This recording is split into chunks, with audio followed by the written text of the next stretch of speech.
Hi hello friends, ಎಲ್ಲರಿಗೂ ನಮಸ್ಕಾರ. ಚಿನ್ನದ ಮನಸ್ಸು ಚಾನೆಲ್ಗೆ ಸ್ವಾಗತ. ಇವತ್ತಿನ ರೆಸಿಪಿಯಲ್ಲಿ ಸಾಯಂಕಾಲ ಈ ಹೊತ್ತಿಗೆ ಗರಿಗರಿಯಾದ ಅವಲಕ್ಕಿ ಮಾಡೋದು ಹೇಗೆ ಅಂತ ನೋಡೋಣ. ಇದು ಈವ್ನಿಂಗ್ ಸ್ನ್ಯಾಕ್ಸ್ಗೆ, ಮಕ್ಕಳು ಸ್ನ್ಯಾಕ್ಸ್ ಬಾಕ್ಸಿಗೆ ಸಹ ಹಾಕಳಿಸ್ಬೋದು. ಹಾಗಾದರೆ ಹೇಗೆ ಮಾಡೋದಂತ ನೋಡೋಣ ಬನ್ನಿ. ಮೊದಲಿಗೆ ಒಂದು ದಪ್ಪ ತಳ ಇರೋ ಪಾತ್ರೆಯನ್ನು ತಗೊಂಡು ಸ್ವಲ್ಪ ಹುರ್ಕೋಬೇಕು.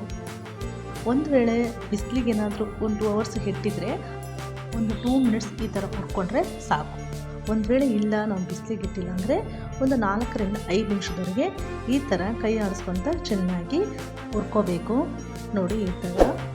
ಫ್ರೆಂಡ್ಸ್, ಯಾರ್ಯಾರು ನನ್ನ ಚಾನಲ್ ನೋಡ್ತಾ ಇದ್ದೀರಾ ಅವ್ರು ನನ್ನ ಚಾನಲನ್ನು ಸಬ್ಸ್ಕ್ರೈಬ್ ಮಾಡ್ಕೊಳ್ಳಿ, ಪಕ್ಕದಲ್ಲಿರೋ ಬೆಲ್ ಐಕನನ್ನು ಕ್ಲಿಕ್ ಮಾಡಿ, ಹಾಗೆ ಶೇರ್ ಮಾಡಿ.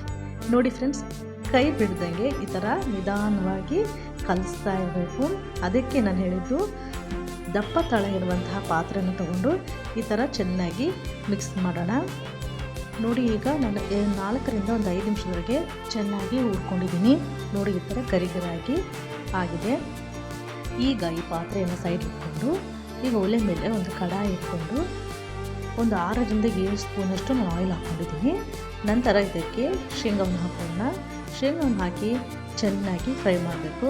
ಮೀಡಿಯಮ್ ಫ್ಲೇಮ್ ಇಟ್ಟು ಚೆನ್ನಾಗಿ ನಿಧಾನಕ್ಕೆ ಫ್ರೈ ಮಾಡಬೇಕು.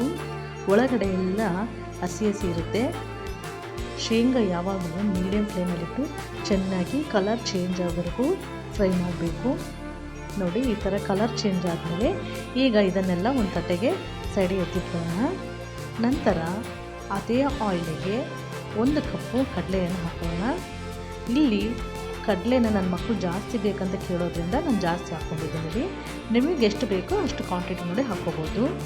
ನೋಡಿ, ಇದನ್ನು ಸಹ ಚೆನ್ನಾಗಿ ಕಲರ್ ಚೇಂಜ್ ಆಗೋವರೆಗೂ ಚೆನ್ನಾಗಿ ಫ್ರೈ ಮಾಡಿ ನಂತರ ಇದನ್ನು ಸಹ ಸೈಡಿಗೆ ಎತ್ತಿಟ್ಕೊಳ್ಳೋಣ.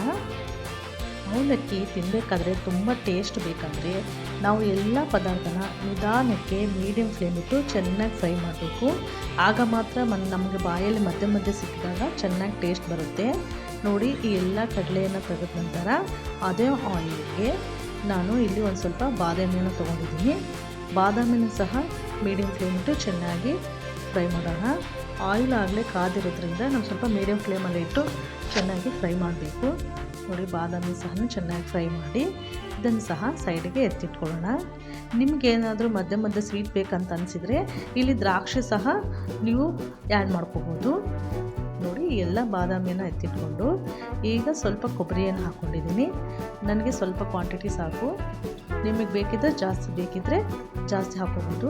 ಅದನ್ನು ಸಹ ಚೆನ್ನಾಗಿ ಕಲರ್ ಚೇಂಜ್ ಆಗೋವರೆಗೂ ಈ ಥರ ಗೋಲ್ಡನ್ ಕಲರ್ ಬರೋವರೆಗೂ ಚೆನ್ನಾಗಿ ಮೀಡಿಯಮ್ ಫ್ಲೇಮ್ ಇಟ್ಟು ಫ್ರೈ ಮಾಡಿ ಇದನ್ನು ಸಹ ಈಗ ಸೈಡಿಗೆ ಎತ್ತಿಟ್ಕೊಳ್ಳೋಣ. ನಂತರ ಅದೇ ಆಯಿಲಿಗೆ ಸ್ವಲ್ಪ ಸಾಸಿವೆ, ಜೀರಿಗೆ, ಒಂದು 4 ಒಣಮೆಣಸಿನ್ಕಾಯಿ, ಒಂದು ಹಿಡಿಯಷ್ಟು ಕರಿಬೇವು, ಇವನ್ನು ಸಹ ಎಲ್ಲವನ್ನು ಕ್ರಿಪ್ಸಿ ಆಗೋವರೆಗೂ ಚೆನ್ನಾಗಿ ಫ್ರೈ ಮಾಡಬೇಕು. ನೋಡಿ, ಕಲರ್ ಚೇಂಜ್ ಆಗೋವರೆಗೂ ಚೆನ್ನಾಗಿ ಫ್ರೈ ಮಾಡಿದ್ಮೇಲೆ ನಂತರ ಇದಕ್ಕೆ 3ರಿಂದ 4ರಷ್ಟು ಬೆಳ್ಳುಳ್ಳಿಯನ್ನು ನಾನಿಲ್ಲಿ ಜಜ್ಜಿ ಹಾಕ್ಕೊಂಡಿದ್ದೀನಿ. ಇದು ಫ್ಲೇವರ್ ತುಂಬಾ ಚೆನ್ನಾಗಿರುತ್ತೆ.